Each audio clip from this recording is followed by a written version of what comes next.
Hi friends, Angela here. Today I just wanted to go through the outside garden and tell you a little bit about, what I have planted right now and maybe what are some of the future plans.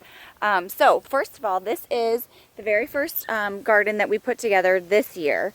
It's brand new. Actually, all of these plants are, most of them are hostas, and they're from my mom up in Minnesota.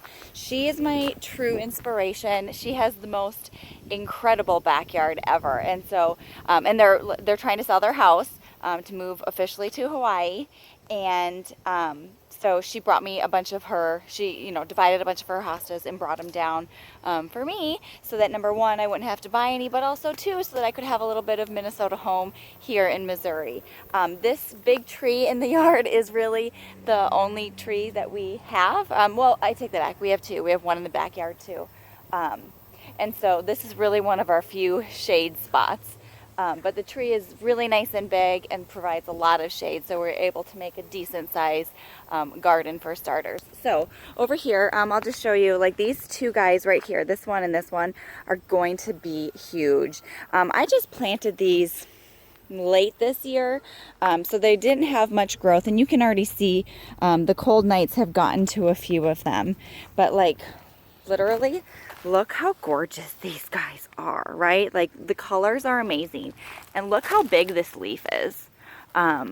They're going to be really pretty. Now, they came down to Missouri on a trailer. So for 10 hours they drove down here in the wind and did not fare great, but I got them in the ground long enough to get some new growth.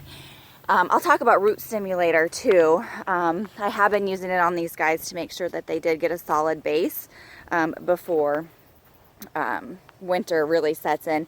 This is a Dorothy Benedict, and it is my mom's pride and joy. It has like kind of waffle with the variation. I think it's Dorothy Benedict. I'll have to ask her. But it's incredible. Pride and joy. So we put it front and center. Then over here we have, there's going to be a bench over here. That's why there's a big open space. But a couple more. A lot of consistency in this garden. But we got a couple little ones here. This one's really grown very well since it got in. And then you can't even see them anymore. Oh my gosh, I think the deer got them. Seriously, I'm missing 3 plants. 3 entire plants. There was one right there. Look at that. All gone. We know there are deer in this yard. That makes me so mad. Okay, well, I guess I will have more shopping to do in the spring. So yeah, and then these guys, I don't even know what they are. I need to ask my mom again, but they look so cute, and I protected them in there. I think they're gonna be fine if they can survive. This was my logic. I don't even know what they are, so I'm literally just gonna give it a shot. But I figured if they can survive a Minnesota winter that gets a hard freeze multiple feet down into the ground, then they can withstand a Missouri winter being potted in a basket like this. So wish me luck. We'll all find out how it goes in the spring. Anyways, then over here, this entire garden has become a hodgepodge. So as you can see, Dan's over there working. We are residing the house this year. It's like a work in progress right now. We just got the soffit and gutters done. But anyways, I didn't put anything in here that I loved this year. Actually, it's become a repository for little plants that I wanted to get, like this hosta. I just wanted it to get in the ground. This creeping Jenny, they were all in pots this year. They were in pots so we could move them out in case we wanted, or in case it was time to do the siding. But the siding got pushed back to later this fall. So I just decided to throw everything in the ground so that it can definitely survive the winter. So there's really no rhyme or reason to this entire flower bed, except some of the stuff looks really great. Like this potato vine, there's actually is in a pot down here. There were some impatiens that looked gorgeous all summer. I just recently cut them down, threw them over there so they can decompose this winter, and they already have some new growth. So I don't know, we might still get some flowers if it stays warm enough. I ripped out this guy too because I'll be putting some decorations in there for fall. I mean for winter, like Christmas decorations and stuff. Anyways, I need to look at this. This is like a Japanese something, and I just don't remember what the name is. But it's brand new this year. It's gonna provide some great color probably won't stay in that location. Got a couple little hostas hiding out here. There's a fern from Minnesota. Once again, I threw it in the ground, and next year we'll find a better place for it. Now, this one is the Wandering Jew that it was one plant, you guys. And it has taken over. I probably have taken off, I can't even tell you how many dozens of cuttings.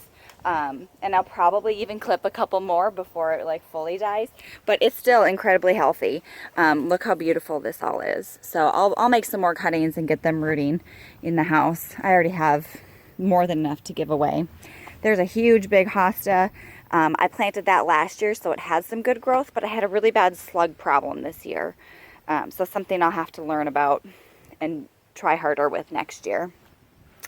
Anyways, some grasses, some zebra grass. They won't stay here. This is under the boys' bedroom. They won't stay here, but I wanted to get them in the ground. They were in a pot. And yeah, so then this is a creeping Jenny. You can see it's really sparse right now. It used to be full from here all the way over. This whole thing was creeping Jenny from one plant. I planted it last year. It survived the winter. It came back. It looked fantastic. And then I put Sluggo, which is like a slug repellent. I put it down on the ground along with another plant, the 7 white dust, you know, that white stuff that you put on to keep the bugs away, because they were eating this red bush here. And it destroyed the creeping Jenny. All of my other plants were totally fine, but they just died. It just died all the way. So lesson learned, don't put Sluggo and 7 on your creeping Jenny because it will not survive. But it's already coming back. That was, you know, midsummer that I did that, and you can see, I mean, it's already growing. All that bright green, that's all brand new growth over the past like 2 weeks. So we'll get there. Our beautiful new front door. And then over here, this is like the original flower bed that I made when I first moved in the house. Dan owned the house before we got married. So this guy's gonna have to move. He's getting really tall, but he's beautiful. And then, you know, 1, 2, 3 lamb's ears. Those were tiny little plants that have just flourished. So next year I'll be cutting them out and putting them somewhere else in the yard, separating them out. And then this is a mum that's in the ground, and I planted it last year to see what would happen, to see if it would come back. And as you can see, I mean, it's absolutely gorgeous. All of this right here along the house is going to be completely redone next year. So I'm really excited for that. But thank you guys for tuning in. Comment below if you have any questions or suggestions for what I should do over here, because I've got a lot of planning to do. All right, thank you. Please subscribe and comment below if you have any questions. Okay, thanks. Bye.